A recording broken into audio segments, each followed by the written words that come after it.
कक्षा में पढ़ता हूँ। मेरे विद्यालय का नाम अनंत भालेराव विद्या मंदिर है। मेरे विषय का नाम दुष्यंत कुमार और भारतीय लोकतंत्र।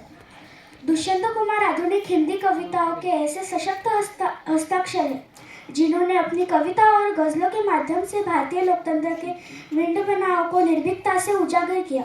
विशेष रूप से उनका काव्य संग्रह साये में धूप स्वातंत्र्य के बाद उत्पन्न सामाजिक राजनीतिक परिस्थितियों, जनता के मोहभंग तथा सत्ता द्वारा जन अधिकारों के निरंतर हनन का जीवंत दस्तावेज है।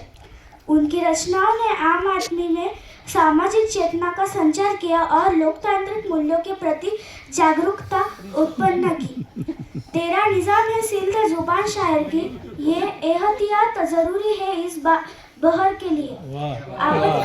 आपातकाल के दौर में जब अभिव्यक्ति की स्वतंत्रता पर गंभीर संकट उपस्थित था, लोकतंत्र के पक्ष में निर्भीक स्वर उठाया और सत्ता के दमनकारी पर विरोध किया।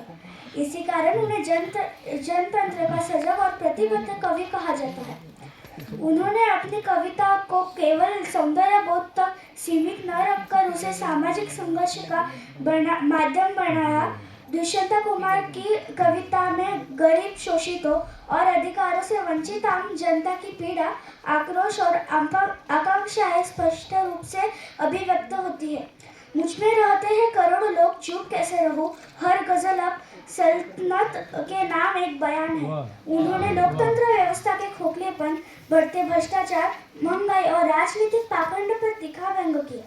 उनकी रचनाएं केवल समस्याओं का यथार्थ चित्रण नहीं करती, बल्कि जनता को निष्क्रियता त्याग कर सामाजिक क्रांति के लिए संघर्ष करने और व्यवस्था परिवर्तन का स्पष्ट संदेश भी देती है।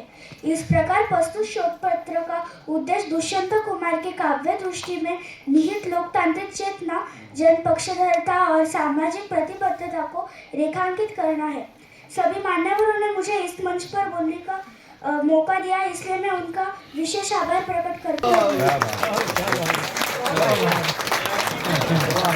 स्टैंडिंग ओवेशन आलोक, जो कि दुष्यंत कुमार जी के लड़के हैं, उनके द्वारा स्टैंडिंग ओवेशन दिया गया नन्हे मुन्ने बच्चे को।